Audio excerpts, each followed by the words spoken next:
সংবিধানে নির্দলীয় তত্ত্বাবধায়ক সরকার ব্যবস্থা ফিরিয়ে দিয়ে ঐতিহাসিক রায় দিলেন আপিল বিভাগ। এর ফলে ১৪ বছর আগে বাতিল ঘোষণা করা নির্দলীয় তত্ত্বাবধায়ক সরকার ব্যবস্থা ফিরল আবারও। কার্যকর হচ্ছে চতুর্দশ নির্বাচন থেকে। প্রধান বিচারপতি সৈয়দ রেফাত আহমেদের নেতৃত্বাধীন ৭ বিচারপতির পূর্ণাঙ্গ আপিল বেঞ্চ এই রায় দেন। রায় ঘোষণার সময় উপস্থিত ছিলেন বিএনপি, জামায়াত সহ আপিলকারী আইনজীবীরা। রাষ্ট্রপক্ষে উপস্থিত ছিলেন অ্যাটর্নি জেনারেল মোহাম্মদ আসাদুজ্জামান। রায়ের পর বিএনপির আইনজীবীরা বলেন, এই রায়ের পর দেশের মানুষ তাদের নিজের ভোট নিজে দিতে পারবেন। এই রায় দেশের জন্য মাইলফলক হয়ে থাকবে। জামায়াতের আইনজীবী বলেন, রাজনৈতিক দলের অদূরদর্শিতার কারণেই জাতির ভাগ্যে দুর্দশা নেমে এসেছিল। সুজনের আইনজীবী বলেন, ২০১১ সালে তত্ত্বাবধায়ক বাতিলের রায়ে দেশের গণতন্ত্র ধ্বংস হয়েছিল। রিটকারী বদিউল আলম মজুমদার বলেন, তত্ত্বাবধায়ক সরকার ব্যবস্থা বাতিলের রায়টি ছিল অসাংবিধানিক ও ত্রুটিপূর্ণ। দীর্ঘ সংগ্রামের পর আবার তত্ত্বাবধায়ক সরকার ব্যবস্থা ফিরে এসেছে।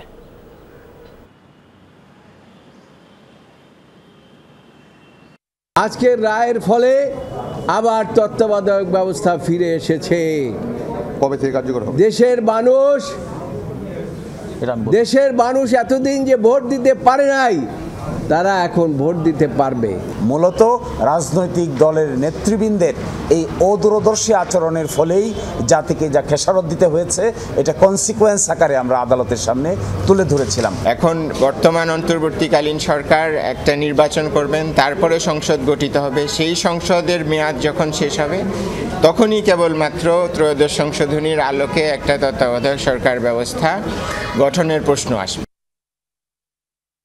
প্রচলিত পদ্ধতির সংস্কার চাইলেও গণভোটের মানে বোঝে না বেশিরভাগ মানুষ। তাদের কাছে হ্যাঁ না ভোটের গ্রহণযোগ্যতা নিয়েও রয়েছে নানা প্রশ্ন। তবে রাজনীতি সচেতন, শিক্ষিত ও তরুণদের কাছে রাষ্ট্র সংস্কার সবচেয়ে বেশি গুরুত্বপূর্ণ। বিশ্লেষকরা বলছেন, গণভোটে আস্থা ফেরানো ও সহজ করে তোলার দায়িত্ব সরকার ও রাজনৈতিক দলগুলোর। গণতন্ত্র প্রতিষ্ঠায় গণমানুষের মত তুলে ধরতেই ভোট। মানুষ যেখানে শান্তিতে বসবাসের উপায় খোঁজে, কিন্তু জীবিকার বিপরীতে উচ্চ দ্রব্যমূল্যের পার্থক্য যখন বিশাল, ভ্যাট ট্যাক্স পরিশোধের পরও অসুস্থ শরীরের চিকিৎসা যেখানে অনিশ্চিত, ভোটের দায়িত্ব সেখানে কারো কারো কাছে প্রহসনের নাম। মিছিল, মিটিং, প্রতিশ্রুতি, প্রাপ্তি ও প্রতারণার বাইরে থাকতে চান ইমরান। কোলাহল ছেড়ে স্বস্তি খোঁজেন প্রকৃতির কাছে। মানে বুঝলেও গণভোটের আবেদন তার কাছে যৎ সামান্যই। ইলেকশন করলেই কি পরিবর্তন আনতে পারবো? সাধারণ মানুষের হাতে, ছাত্র হাতে, কত মানুষের হাতে গেল দেশ। চলতেছে তো, এখনও তো চলতেছে, ওইভাবেই চলে। পরিবর্তনের তো কোনো দিক দেখিনি। লোকগুলো নাই, হয়তো বাজারে কিছু লোক আছিল, ওই লোকগুলো পরিবর্তন হয়ে অন্য লোক হয়েছে। কি হয়েছে? আমার কি উন্নত হয়েছে? চায়ের কাপে ভোটের ঝড় ওঠে প্রতিনিয়ত। গ্রামের আড্ডায় চলে রাজনীতির আলাপ, পক্ষে বিপক্ষে কথার লড়াই। আর সামনে নির্বাচন থাকলে তো কথাই নেই। কিন্তু কজন বোঝেন গণভোটের মানে? গণভোট মানে আপনার দৃষ্টিতে কি? মানে গণভোটটা আপনি কিভাবে কি বুঝতেন? এগুলি সম্বন্ধে আমার ধারণা নেই, যেহেতু রাজনীতির মধ্যে চলি না, তো ওই হিসাবে ধারণা নেই আমার। গণভোট এটার মানে না, আমি বুঝি না। আমরা এটা বুঝি না, এটা আমগুলো খারাপ। আমরা এটা যেটা বুঝি না, এই দামগুলো খারাপ। যেটা আমরা বুঝি, এই দামগুলো ভালো। একটা মত আছে যে সরকার যেটা চাইতেছে, এর পক্ষে জনগণ আছে কি না। ভোট দিতে গেলে তারা তাদের মন্তব্য প্রকাশ করতে পারবো, হ্যার মাধ্যমে বা নার মাধ্যমে। হানা একবার এসে দ্বারা আমরা তখন অনেক ছোট শুনছি যে ভোট দিলেও পাস, না দিলেও পাস, এটাই তো নাকি গণভোট। বলা হয়ে থাকে ৬৮,০০০ গ্রাম নিয়ে বাংলাদেশ গঠিত, এবং এই গ্রামে সহ বিভিন্ন শহরে যেসব মানুষ বসবাস করছে, সেসব মানুষের উপর নির্ভর করছে গণভোটের ভবিষ্যৎ। শিক্ষার হার, রাজনৈতিক জ্ঞান এবং সচেতনতার উপর গণভোট বুঝতে না পারা বা পারা নির্ভর করছে। এক অংশের মানুষ একেবারেই গণভোট সম্পর্কে অনভিজ্ঞ, আবার শিক্ষিত বা সচেতন শ্রেণীর মানুষের কাছে গণভোট কিংবা ৪টি প্রশ্ন নিয়েও তারা বেশ খানিকটা ধারণা রাখেন। গণভোটে ৪টি প্রশ্ন রাখা হবে: তত্ত্বাবধায়ক সরকার গঠন, উচ্চকক্ষে পিআর, বিরোধী দল থেকে ডেপুটি স্পিকার ও জুলাই সনদে ঐকমত্যের সুপারিশ বাস্তবায়নের পক্ষে বিপক্ষে হ্যাঁ না ভোট দিবে জনগণ। সে আলোকে বাস্তবায়িত হবে বহুল প্রত্যাশিত রাষ্ট্র সংস্কার। অ্যাপ্রোচটা খুব ভালো হয়েছে। লাইক আমাদের যে পাবলিক ওপিনিয়নটা আছে এটাকে আমলে নেওয়ার চেষ্টা করা হচ্ছে বা নেওয়ার একটা চিন্তাভাবনা করতেছে তারা। তা আমরাই পিছিয়ে যাচ্ছি, আমাদের দেশের মানুষজন পিছিয়ে যাচ্ছে, তাই এটা তো অবশ্যই আমাদের সংস্কার বাধ্যতামূলক হয়ে গিয়েছে। এখন পরবর্তীতে সরকাররা আমাদের কথাটাকে কতটুকু প্রায়োরিটি দিবে বা কি করতে চাচ্ছে সেটা তো এখন অন্তত বলা যাচ্ছে না। বিশ্লেষকরা বলছেন, গণভোট সম্পর্কে পরিষ্কার ধারণা তৈরির দায়িত্ব সরকার ও রাজনৈতিক দলগুলোর। কিছুটা মতপার্থক্য থাকলেও এর উদ্দেশ্য সম্পর্কে সচেতন করতে হবে প্রার্থীদেরও। জটিলতাটা বেশি, তো এখন সেটা সরকার এবং নির্বাচন কমিশন প্লাস জেলা প্রশাসন কতটুকু সামাল দিতে পারবে সেটা দেখার বিষয়। তবে অসাধ্য না, সবাই উঠে পড়ে লাগলে অসাধ্য না। চ্যালেঞ্জ আছে কিন্তু অসাধ্য না, একটা ভালো নির্বাচন তুলে আনা সম্ভব। দেশে এর আগেও 3টি গণভোট হয়েছে, তবে সকলের অংশগ্রহণ না থাকা ও প্রশ্নবিদ্ধ ভোটের হার গ্রহণযোগ্যতা হারিয়েছে অনেকের কাছে। তাই আসছে ভোটে সুষ্ঠু ও নিরপেক্ষ পরিবেশ চান সাধারণ মানুষ। রাসেল আহমেদ, যমুনা নিউজ, ঢাকা। রাঙামাটি পার্বত্য জেলা পরিষদে নিয়োগে কোটা বৈষম্যের প্রতিবাদে 36 ঘণ্টা হরতাল পালন করছে কয়েকটি সংগঠন। সকাল 6টা থেকে শুরু হওয়া এই কর্মসূচি চলবে আগামীকাল সন্ধ্যা 6টা পর্যন্ত। কোটা বিরোধী ঐক্যজোট, সাধারণ শিক্ষার্থী ও সচেতন নাগরিক বৃন্দের ব্যানারে বুধবার এই কর্মসূচি ঘোষণা করা হয়। সকাল থেকেই শহরের বিভিন্ন এলাকার সড়কে অবস্থান নেন হরতাল সমর্থকরা। সড়কে আগুন জ্বালিয়ে বিক্ষোভ করেন তারা। হরতালের কারণে বন্ধ রয়েছে দূরপাল্লার বাস চলাচল। এছাড়া শহরে চলছে না সিএনজি অটোরিকশাও। বন্ধ রয়েছে বিভিন্ন উপজেলা রুটে নৌযান চলাচল। আটকা পড়েছেন পর্যটকরা। প্রযুক্তি বিশ্ববিদ্যালয় সহ কয়েকটি শিক্ষা প্রতিষ্ঠানে ক্লাস পরীক্ষা বন্ধ ঘোষণা করা হয়েছে। বন্ধ রয়েছে শহরের বেশিরভাগ দোকানপাটও। আগামীকাল জেলা পরিষদের অধীনে প্রাথমিক শিক্ষক নিয়োগ পরীক্ষা রয়েছে। এই পরীক্ষা ঘিরে নানা অসঙ্গতি আর অনিয়মের অভিযোগ তুলে বেশ কিছুদিন ধরেই বিভিন্ন কর্মসূচি পালন করছেন আন্দোলনকারীরা। দর্শক, সংবিধানে তত্ত্বাবধায়ক সরকার ব্যবস্থা ফিরিয়ে দিয়ে আপিলের দেওয়া ঐতিহাসিক রায় সম্পর্কে প্রতিক্রিয়া জানাচ্ছেন বিএনপির স্থায়ী কমিটির সদস্য আমির খসরু মাহমুদ চৌধুরী। আমরা একটু তার বক্তব্য শুনতে চাই সরাসরি। যদিও বা এই নির্বাচনের জন্য সেটা প্রযোজ্য নয়, তবে এটা একটা সিগন্যাল যে আগামীর অন্তত দিনগুলোতে নির্বাচনগুলো সুষ্ঠু হবে, গ্রহণযোগ্য হবে। বাংলাদেশের মানুষ তাদের ভোটাধিকার প্রয়োগ করতে পারবে, তাদের প্রতিনিধি নির্বাচিত করতে পারবে, তাদের নির্বাচিত সরকার দেখবে যে নির্বাচিত সরকারের অনুপস্থিতিতে দেশ কি কোন জায়গায় যেতে পারে, কত বেশি ক্ষতিগ্রস্ত হতে পারে সেটা বিগত দিনেও দেখেছি। এখন বর্তমানে একটা অনির্বাচিত সরকার আছে, যদিও বা তারা ওই বিগত স্বৈরাচারের সাথে আমি তুলনা করছি না, বাট অনির্বাচিত সরকার জনগণের ম্যান্ডেট ছাড়া আসলে জনগণের জন্য, জনগণের শক্তি নিয়ে, জনগণের জনগণের ম্যান্ডেট নিয়ে যে কাজগুলো করা যত সহজ হয় সেটা কোনো অনির্বাচিত সরকারের পক্ষে সম্ভব নয়। সুতরাং বাংলাদেশের মানুষ একটা নির্বাচিত সরকারের অপেক্ষায় আছে, যেই সরকার তাদের দ্বারা নির্বাচিত হবে, যেই সংসদ তাদের দ্বারা নির্বাচিত হবে এবং যারা তাদের কাছে দায়বদ্ধ থাকবে, জবাব দিয়ে থাকবে। সবচেয়ে বড় কথাটা হচ্ছে এই জায়গায় যে বিগত দিনে সেটা অনুপস্থিত, আজকেও সেটা অনুপস্থিত। সুতরাং একটা নির্বাচনের সুষ্ঠু নির্বাচন সম্ভব একটা কেয়ারটেকার সরকারের মাধ্যমে। এইখানে জাতীয় একটা ঐক্যমত আছে, সবচেয়ে ভালো কথা হচ্ছে সেই জায়গাটায়। এই ঐক্যমতের মাধ্যমে আমি আগামীর গণতন্ত্র বাংলাদেশে আমার মনে হয় একটা নতুন দিগন্তের দিকে আমরা যাচ্ছি। কিন্তু বাংলাদেশে যতবার তত্ত্বাবধায়ক সরকার হয়েছে, নানান সময় তত্ত্বাবধায়ক সরকারের প্রধান কী হবে, নানান এগুলো নিয়ে রাজনীতিতে বা নির্বাচনকে অনিশ্চয়তা ফেলে দেওয়া হয়েছে। আওয়ামী লীগ যেটা বলতো সারাক্ষণই, আর বিএনপি সেই জায়গা থেকে তত্ত্বাবধায়ক সরকার যদি হচ্ছে, এই তত্ত্বাবধায়ক সরকার প্রধান কী হবে, তার ক্যাটাগরি কী হবে, এটা নিয়ে নানান ধরনের ভিন্নমত রয়েছে। খানিকটা অনিশ্চয়তা রয়েছে কিনা? ভিন্নমত তো থাকবেই। আপনি রাজনীতিতে ভিন্নমত ছাড়া কি রাজনীতি হবে নাকি? ভিন্নমত থাকবে। তারপরে এটা তো মূল বিষয়টা তত্ত্বাবধায়ক সরকার ফেরত এসেছে এবং এটা আমরা কিভাবে গঠন করব সেটা আলাপ আলোচনার মাধ্যমে করা সম্ভব। আমরা বিগত দিনে অনেকগুলো নির্বাচন করেছি এবং সেখানেও আমাদের সরকার গঠন হয়েছে, নির্বাচনগুলো ভালো হয়েছে, গ্রহণযোগ্য হয়েছে, প্রশ্নবিদ্ধ হয় নাই। সেটা আমরা আবারও করতে পারবো। এটা তো আবিষ্কার করার কিছু না, আমরা করেছি, তো সফলভাবে করেছি বিগত দিনে, সামনে আবার করতে পারবো। এখানে তো বিষয়টা খুবই সহজ, এটা নিরপেক্ষ সরকারের কথা বলা হচ্ছে। অনির্বাচিত একটা নিরপেক্ষ সরকার যেটা তত্ত্বাবধায়ক সরকার দায়িত্ব পালন করে, এটার কিন্তু চরিত্র, এটার গঠন, চরিত্র, এটার কার্যক্রম সব কিছু কিন্তু বিধিবদ্ধ আছে। সুতরাং সেটা আমরা বিগত দিনে দেখেছি, তারা ভালোভাবে পারফর্ম করেছে। নির্বাচনগুলো জনগণের মতের মত প্রতিফলিত হয়েছে ভালোভাবে, এবং সেগুলো নিয়ে কোনো বিশেষ প্রশ্ন উঠে নাই। আর যদি প্রশ্ন কোনো সময় উঠেও থাকে সেগুলোর সমাধান তো আমাদের কাছে আছে। ইসলামিক দল তাদের দাবি দাবা ছিল অনেকগুলো মেনে নেওয়া হয়েছে, তারপরেও তারা রাজপথে আন্দোলনে আছে বিভাগীয় সময় দিকে যাচ্ছে। কিভাবে দেখছেন কি নির্বাচনটাকে? ভাই তাদের একটা দাবি হলো গণভোটে হা জয়যুক্ত করার দাবি, তাদের যুক্ত করছে, এটার সাথে আগের দাবিগুলোতেও তারা এখন। আমি একটা কথা পরিষ্কারভাবে বলতে চাই, প্রত্যেকটি দলের নিজস্ব চিন্তা ভাবনা দর্শন আছে, সুতরাং কেউ আশা করে না আমরা সবাই এক জায়গায় যাব, এই জন্য আমরা ভিন্ন ভিন্ন দল। সুতরাং আগামী নির্বাচনকে সামনে রেখে প্রত্যেকটি দল জনগণের কাছে তাদের মেসেজ দেওয়ার চেষ্টা করবে, এটাই স্বাভাবিক। সুতরাং এর মধ্যে চিন্তার কোনো কারণ নেই, এটাই গণতন্ত্র। এবং আমরা গণতন্ত্রে আমরা সহনশীলতার কথা বলছি, অপরের মতের প্রতি শ্রদ্ধার কথা বলছি।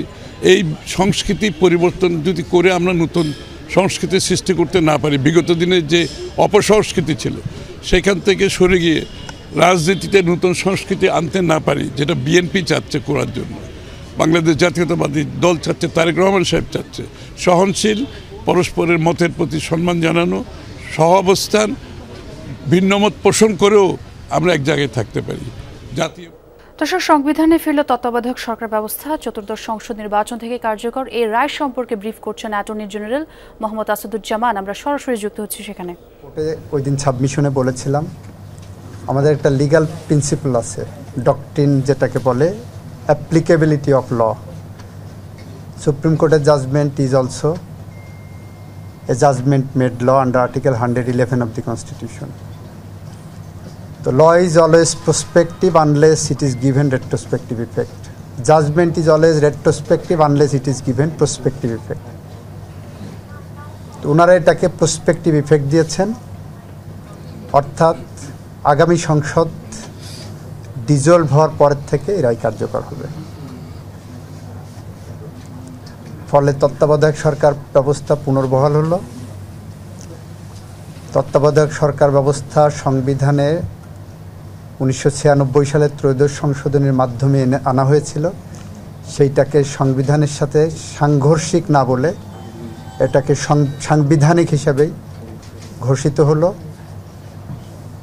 তত্ত্বাবধায়ক ব্যবস্থা বাংলাদেশের গণতন্ত্রের জন্য একটি সহায়ক ব্যবস্থা হিসাবেই হয়তো ফুল জাজমেন্টে আসবে, কারণ কনক্লুশন যেটা আসছে এই লাইনে সাবমিশনের বেসিসেই। আজ থেকে বাংলাদেশের মানুষ আগামী দিনে নিজের ভোট নিজে দিতে পারবেন। দিনের ভোট রাতে হবে না, মৃত মানুষ এসে ভোট দিয়ে যাবেন না, এরকম একটি গণতান্ত্রিক মহাসড়কে চলা শুরু করলেন বলে আমরা মনে করি। যে একটা বলতে চাই সেটা হলো যে মানে যদি পরের নির্বাচনে এটা হয় তাহলে তো যে 58 গ 3 অনুসারে প্রধান বিচারপতি তত্ত্বাবধায়কের প্রধান হবে, মানে জুলাই 16 কিন্তু আবার নতুন আরেকটা ফরমেশন আসলে তখন দেখা যাবে পুরা জাজমেন্ট আসলে তখন আমরা ডিটেইলসটা পাবো। তার পঞ্চদশ সংশোধনীতে তত্ত্বাবধায়ককে সাংবিধানিক ইয়েতে বাতিল করা হয়েছিল, এই পঞ্চদশ সংশোধনী মামলা এখনো পেন্ডিং আছে আপিল বিভাগে। সেক্ষেত্রে এই যে আজকের রায়টা হলো তত্ত্বাবধায়ক 13 অ্যামেন্ডমেন্ট রিভাইভ হলো, এটা কি কোনো রকম ক্ল্যাশ করবে কিনা? এই জায়গাটা ক্লিয়ার করি, কোনো ক্লাসের তো প্রশ্নই ওঠে না। পঞ্চদশ সংশোধনী রায়ের মাধ্যমে তত্ত্বাবধায়ক সরকার বাতিল করেছিলেন, এটা হলো পঞ্চদশ সংশোধনীর ইস্যু।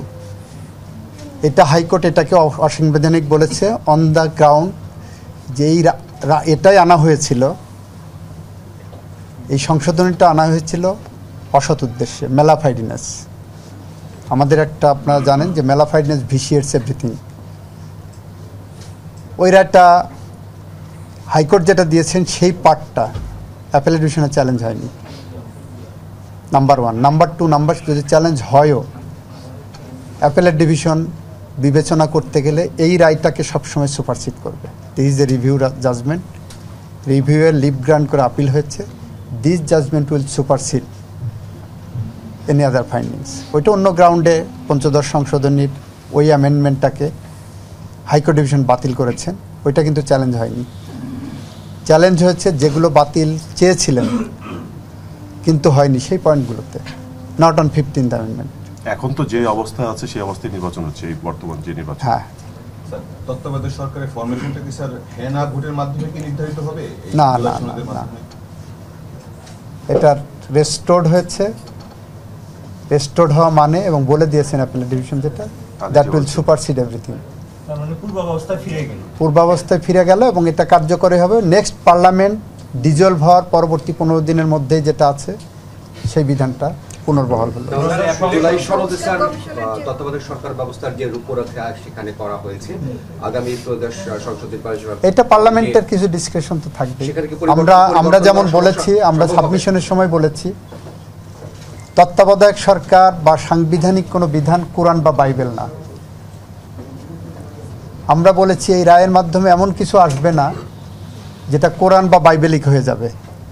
20 বছর পরে যদি মনে করে মানুষ এই ব্যবস্থা পচে গলে গেছে, এর থেকে ভালো কোনো ব্যবস্থা গণতন্ত্র সংরক্ষণের জন্য প্রয়োজন, সেটা অবশ্যই পার্লামেন্টের একটা ডিসক্রিপশন থাকবে, and that will also be subject to judicial review.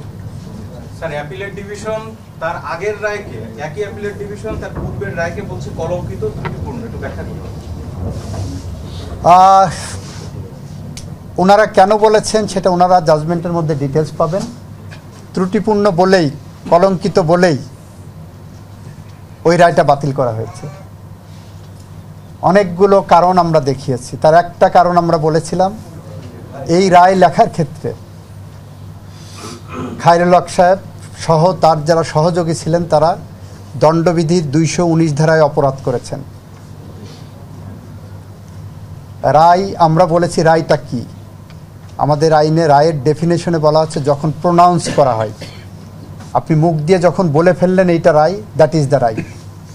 ওইটা পরিবর্তনের পদ্ধতি আছে আইনেই, যে ওইটা হয় ওনারা নিজেরা সুমোটো একটা রিভিউ পিটিশন, রিভিউ নাম্বার ফেলে পরিবর্তন করতে পারতেন, অথবা অন্য কেউ এটা রিভিউ করে এটা পরিবর্তন করতে পারতেন। সেইটা না করে প্রোনাউন্স জাজমেন্টকে ওনার নিজের ইচ্ছা মতো যে পরিবর্তন করে দিলেন। It is a commission of offence under section 219 of the penal code. এর কোনো ব্যত্যয় এখানে ব্যাখ্যা করার সুযোগ নাই। স্যার ওই সময় তো স্যার একটা আপিল বিভাগে শুনানি হয়েছিল, তখন স্যার একটা ব্যাখ্যা ছিল, ব্যাখ্যা দিয়ে স্যার রায়টা দিয়েছিল। এখন বলছে স্যার এটা কলঙ্কিত এবং ত্রুটিপূর্ণ। ভবিষ্যতে কি স্যার আবার এই ধরনের হতে পারে, রায়টাকে নিয়ে আবার এই হতে পারে, হতে পারে, তবে আমি মনে করি যে সেটা গণতন্ত্রের স্বার্থে এটা আসবে না। কিন্তু ওই রায়টা রিভিউয়ের মাধ্যমে যখন এটা রেস্টোর্ড হলো, বাতিল করে দিয়ে গণতন্ত্র তত্ত্বাবধায়ক রেস্টোর্ড হলো রিভিউয়ের মাধ্যমে, এই রিভিউয়ের পরে এই জাজমেন্টের উপর রিভিউ করে হবে না, অন্য কোনো জাজমেন্টে এসে সেটা আলাদা ফাইন্ডিং দেবে। এই সাবজেক্টের উপরে ত্রয়োদশ সংশোধনের উপরে এইটা এখন past and close chapter. Second review আমাদের আইনে পারমিট করে না। So this is a past and close chapter for the time being. 15 অ্যামেন্ডমেন্টের আপিল যদি রিজেক্ট হয় সেক্ষেত্রে এই মামলা কিভাবে কার্যকর হয়? 15th অ্যামেন্ডমেন্টে এই পয়েন্ট তো যায়নি। 15th অ্যামেন্ডমেন্টে হাইকোর্ট যে রায় দিয়েছে তত্ত্বাবধায়ক সরকার ব্যবস্থা বাতিলের যে সংশোধনী, সেই অংশটুকু বাতিল করেছে, সেটা তো চ্যালেঞ্জ হয়নি অ্যাপিলেট ডিভিশনে।